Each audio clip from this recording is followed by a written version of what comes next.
in literally the last minutes of the Nevada, whatever session this is. It's almost midnight. My mind is going every which direction. But this is wrong. It's wrong to try to slip this sort of thing through. A fiery finish to Nevada's legislative session with a midnight deadline killing several high-profile bills. That's this week on Nevada Week.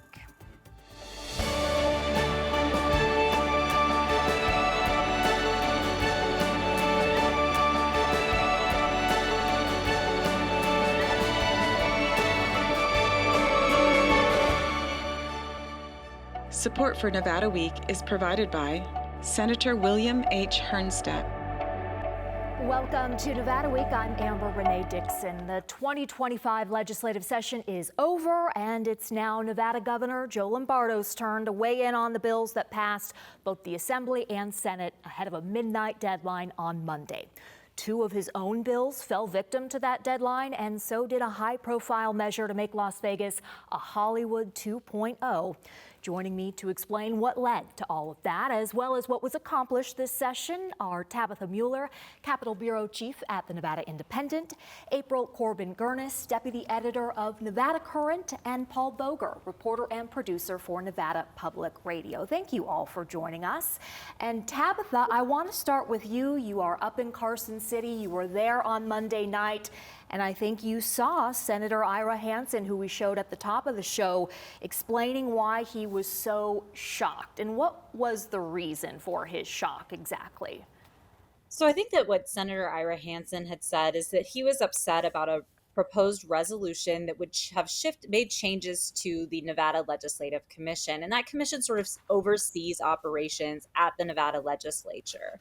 And what it would have done was reduce the number of lawmakers, Republicans on the commission from 3 to 2. And I think he was just sort of upset at the timing of it, the process, the way that there wasn't much discussion around it. And we didn't even have the bill language when he was raising these concerns. So we were still a little unclear at that point about what exact changes were being made.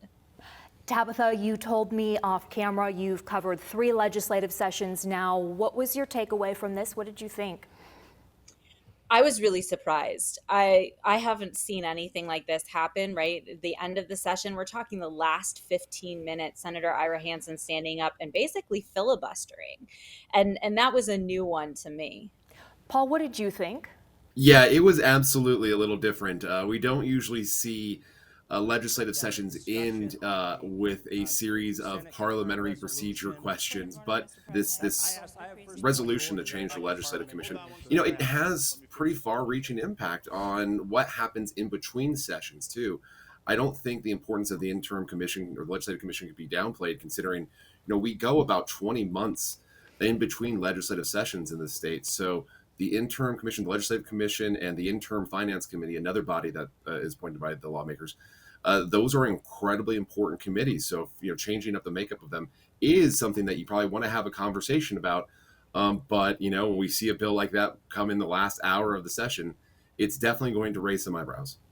Yeah, and Senator Hansen was not alone. It was also Senate Minority Leader Robin Titus who stood up and said she was not doing this as a shenanigan, not just to delay the process, but that this was about the right of people to be represented. What did you think when you were watching all that? It was clearly coordinated and planned on that part. I mean, Robin Titus stood up and spoke, and for a lot, when the filibustering started, it actually started with Stavros Anthony, the lieutenant governor, not coming into the chambers, and then Marilyn Dondero Loop, who serves as backup for him, presiding over it.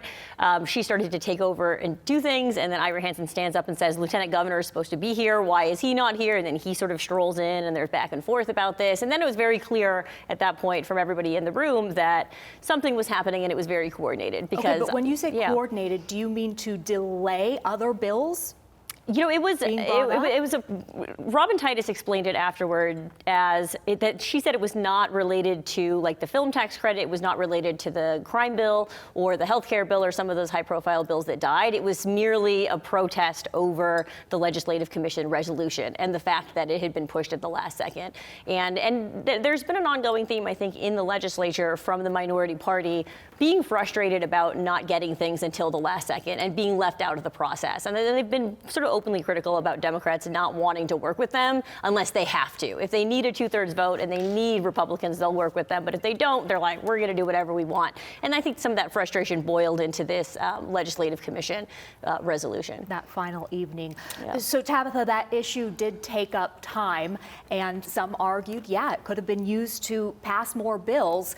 But I think there are also several Nevadans who are wondering, well, why did so much important legislation get left to the very last minute?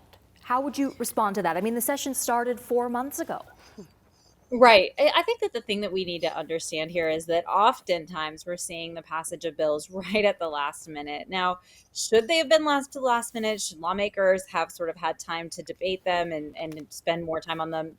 That is probably a yes, right? I think most people can agree that it's better to have a hearing and be very clear about what's moving forward. But I think that some of the issues stem from the fact that the governor's bills weren't brought until toward the end of the session. And we're talking massive policy bills across healthcare, crime, economic development. And when they came, there needed to be some changes and negotiations. Now, what was interesting is that earlier on in the day, governor's chief of staff, the governor himself, Senate Majority Leader Nicole Cannizzaro, and Assembly Speaker Steve Yeager all met together in Senate Majority Leader Cannizzaro's office. And when they left, there was sort of this indication that, look, we are going to get these across the finish line. And I think that the filibustering that we saw that night really led to the death of a few of those measures. I think that, this is also a little bit of a process problem too, right? We have the Legislative Counsel Bureau, which is tasked with essentially running the day-to-day operations of the legislature. That includes writing all of these bills, all of these amendments. So when you've got just a handful of people in a back office trying to handle pretty much every single piece of legislation that's coming through the legislature, it's going to take time. And I think that is one of those areas where we continue to see a bottleneck within the process. Now, when it comes to the backlash for the governor, for lawmakers, it remains to be seen, right? Because in addition to not passing these bills, lawmakers, Democrats in particular, added a number of poison pills to some of this legislation. When it comes to the health care bill, there was a standalone emergency room provision that a number of Republicans had problems with. There was changes to the governor's crime bill that were made late on Sunday and were really looked at on Monday. And public defenders, people who have been looking for criminal justice reform in the state for the last 10 years, saw that bill, and it really come to Jesus moment for them. They were very upset with what they saw come from the governor's office and from Democratic lawmakers. So those bills dying, I think, while they may have political ramifications in the election next year, I think as a state, there's not going to be much difference. Okay, so you mentioned, Tabitha, go ahead. Oh, sorry. I just wanted to jump in because I think that the question here is how does this play out in the election cycle, right? Governor Joe Lombardo is up for re-election next year. This was his chance to really pass some priority legislation. And when you look at what he got across, he sort of issued a statement saying, look, my priorities were education and they were also housing. And those two bills did pass. We can talk about those a little later, but all of this is going to come out in campaign ads in the election cycle as lawmakers either tout what they succeeded in doing or criticize the other side for not doing X, Y, and Z or filibustering or, not getting legislation through. April, how good of a position is Governor Lombardo in following this session as he enters a re-election? I'm not a paid political, but I think pretty well. I mean, I think there were no major sort of flubs. I mean, obviously Democrats are going to go after him, and he's going to probably take some heat for being a former sheriff of Clark County who didn't pass crime bill or something. And that was, I think he is downplaying how much of that he ran on last time, and I think people will remember that. I think maybe one moment that stands out is actually related to housing is that Democratic State Senator Dina Neal proposed a bill to look at corporate ownership of homes, which is an issue that a lot of people care about. She wanted to limit the number of homes that they could buy. And Ira Hansen on the floor again earlier in the session came out before the floor vote and said, Governor Lombardo called me and told me not to vote for this, so I'm not going to vote for this, even though Ira Hansen had supported an almost identical measure 2 years ago. So it was, and Ira Hansen was very clear that he would have voted for that if not for the governor. So I think that kind of shows you some of the political play that's going on here, is that the governor didn't want that bill, but he didn't want to veto it because that would be a bad look, because I do think that the majority of Americans and Nevadans are particularly sensitive about that particular issue, and they want homes to go to Nevadans. And so that's one of those issues that may come up. It doesn't look good. That's a campaign ad I can sort of see being made already. But the rest of it, it's, we'll see. He did do a lot of education stuff, and obviously some of that got merged into Senator Canizaro's bill, but I think he'll still classify that as a win. So, right, because Tabitha had mentioned that he got 2 bills passed, but really he just got 1 bill passed, and that was housing, because education was lumped into Senator Canizaro's bill. Absolutely. And sorry, I should have clarified that, because technically he only got 1 bill passed, but a lot of his priorities were woven into the Senate Majority Leader's bill. And that was a compromise between the governor's office and her office. And so when we say, I think that some of this is going to come down to nuance, right? Because Democrats could say, well, the governor only got 1 bill passed, but the governor can say, look, my priorities made it through. So I think that's a really important clarification, and that language is going to likely appear in the election cycle. And he did push certain other education items in other bills. So, I think the open zoning bill was separate from Canizaro's, right? And there was a transportation for charter schools thing that he sort of helped. But there were other aspects of overall education that were clearly priorities of him that I think made it through. Well, and even look at the bill to get charter school teacher raises, right? That's something that he talked about in the State of the State address. They initially cut it from his budget recommendation because Democrats wanted to put some guardrails around that. And then it did pass in the form of Assembly Speaker Steve Yeager's bill to address that. It's important to note that it's not that lawmakers had a lot of choice in passing that charter school teacher pay raise bill. Governor Lombardo said pretty early on that he would be willing to even veto the state education budget if there wasn't charter teacher raises in there. So that was something where Democratic lawmakers had to move on, or they were going to be stuck having a much larger conversation about education funding at the end of session, even possibly forcing us into a special session. Tabitha? Oh, I was just going to note too that we didn't just see this with education, though. Some of Governor Joe Lombardo's healthcare priorities also passed into other pieces of legislation. There was a workforce provider shortage program that was amended into Senate Majority Leader Canizaro's bill. There was also a graduate medical education component that Senator Julie Pizzina, she's a Democrat, had already been working on, that was placed into there. So it's really important to kind of pay attention to the policy as well as the bills that made their way through. And Tabitha, on that education bill, what was the biggest win for Governor Lombardo? What was the biggest win for Senator Canizaro? Oh, that's a tough one, right? We're talking about some massive pieces of legislation here, and there's a lot in those bills. I think that one of the things that I really paid attention to was pre-K. There was some funding in there to help expand pre-K education programs that Senator Canizaro had really highlighted. I think jointly, both lawmakers had really emphasized the need for accountability on education and school systems.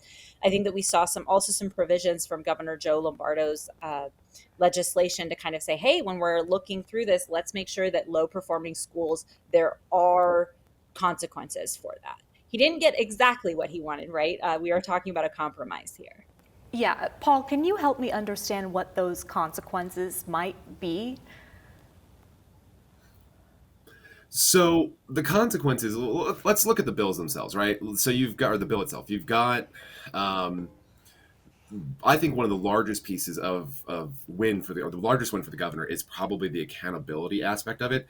And that accountability aspect really comes down to a lot more leeway for the state or the district to come into underperforming schools and districts and either take them over or to make changes at the top, really just trying to find ways that the district and the state itself can go into these underperforming schools, look at what reasons they may be underperforming, and then trying to take steps to address it from an administrative point of view. You have that aspect of it. I think Tabitha's right. The pre-K stuff is really big for Senate Majority Leader Cannizzaro. I'm really interested to see how this is going to play out when it comes to CCSD. CCSD has had a number of issues in recent years when it comes to budgeting, when it comes to making sure that their finances are where they should be at the time they should be, right? We've heard last year that there was a deficit, then there wasn't a deficit. We should be good money on money this year. So I think when there's issues like that normally you wouldn't see the state step in and be like, hey, what's going on here? This bill does give the State Department of Education the ability to start going into those districts and really taking a look at what's going on. April, as you understand it, the new superintendent of the Clark County School District, is she on board with all of this? She was part of the governor's original piece of legislation, which then got merged into Cannizzaro's bill. Yeah, I mean, I think that having not spoken to Joan Ebert, the new superintendent, I do think that largely she seems to be on board. I think we can assume that she's on board and willing to work with the governor and even the legislature. People might not know that that Governor Lombardo actually endorsed her for that position. He wrote a letter of recommendation that was submitted to the Clark County School Board when they were making that vote, which is you don't usually see governors weighing in on that role, I think, in the past. So he was clearly in her court and wanted her in there. So I think that shows that he has faith in her and that she must have a good working relationship with her. At the same time, Marilyn Dondero-Loop, who's a Democrat who runs the education committee, I think, in the legislature, she also endorsed Joan Ebert. So they were both on board with her. And I think that shows a willingness to work there. She understands this environment. I think she understands this critical point we're at in this sort of post-Jesus Jara administration of CCSD. And I think everybody has a vested interest in trying to fix the problems that we all know about within the school district. So it's definitely, I think they're all working together. Whether or not that gets executed remains to be seen because it's a very complex subject. But I think they're moving in the right direction, and really it seems like all together. And Tabitha and Paul, I didn't get to ask each of you how you would rate the governor's success following this session. But Tabitha, you start, and also will you tell us about the win he did have with the housing bill? Yeah, so his housing legislation made it across the finish line. Was as I incorrectly said earlier, there were two, but it was really just one. But his housing legislation made it across the finish line. What that one does that I think is really critical is it actually increases funding for this kind of pocket that we call attainable housing. And that's for folks that are not low income, but they might be middle income earners who maybe are struggling to break into the housing market because they don't have enough for a down payment or just because housing costs are so high. So I think it'll be interesting to see how that works out and plays out when it comes to developing homes targeted at more middle income earners. And I think that legislation is one that Lombardo is going to carry with him into the election cycle. We know that housing is a critical issue for Nevadans, and as it is across the country. And the one thing that I will point out is we're still waiting on the governor's vetoes. Democrats have proposed and put forward a large number of bills that relate to housing policy changes. And so what I'm curious to see is which ones he's going to veto, which ones will move forward, and how Democrats will attack or support those pieces of legislation when it comes out. When we did cover the housing bill on this show, initially unions were against it because it did not require a prevailing wage for the construction of public housing. What ended up happening there? So there were exemptions in the bill that explicitly said we don't need a prevailing wage. Those exemptions were taken out. So we don't see any requirements around no prevailing wage for these projects, that kind of thing. Okay. You can't get out of this, Tabitha, but I'm going to go to Paul first. Paul, how well do you think the governor did this session? And then Tabitha, that question is for you as well. I think the governor did about just as well as he could have with a Democratic speaker and a Democratic majority leader in place across the way. He got his priorities. I think Tabitha was exactly right earlier in the show. She talked about the governor's priorities being approved. He's going to get some wins out of this session. Not just that, we did see a number of his priorities and policies get placed into other bills, not just in education, not just in housing, in healthcare as well. So those little things that we saw are definitely going to add up and be big wins later for Joe Lombardo. When it comes to the election itself, we're still very early on. It looks like Attorney General Aaron Ford is going to be his primary challenger at this point, barring more entries into the governor's race. All that being said is that the governor had some big bills come out this session. I don't know if any of his current competitors have that same ability to say that. So I think this is going to be a good session for him. And also, it's worth noting that Joe Lombardo avoided certain topics that certainly would have not been successful. So we'll see. I'll go back to the last session 2 years ago. He really pushed education, school choice, and opportunity scholarships. He wanted that to be a big thing. He didn't even suggest that this time around, and I think it's because he knows that that was a no-go for Democrats. Democrats have said they are not for school vouchers and that they don't approve that program. So Lombardo didn't even try, and I think that was a push he made last time because it was good to come out of the gate as a Republican in his first session, and he's going really hard and trying to do a lot of stuff. Clearly, that was never going to go anywhere. We all knew that 2 years ago, but it wasn't even sort of a negotiating point in this session, and I think that was active on sort of everyone's part because Lombardo doesn't want to be not be able to deliver on that sort of key issue, which he did really push 2 years ago. So it's kind of interesting to see that the battles that Lombardo chose this session were very strategic and very much things that he knew could get across the finish line. I mean, something like his housing bill had a lot of stuff that was favorable to developers, and Democrats are also really favorable to developers and business here in the state. As much as Republicans like to say they're not, they really are. It's a very pro-business state on both chambers and both sides of the aisle. What wasn't in Lombardo's bill, sort of Tabitha alluded to it, was eviction protections and rent stabilization and some things that could habitability issues in terms of how crappy landlords are allowed to keep their rental units. Things like that weren't in those bills, and I think that's really when it comes to what is a weakness for Lombardo is how much Democrats push those things that could have helped Nevadans who are struggling today. Tabitha, you do get out of that question because we have to move to the, okay, I'll let you go. But then you need to pick up on the film tax bill because we're running out of time.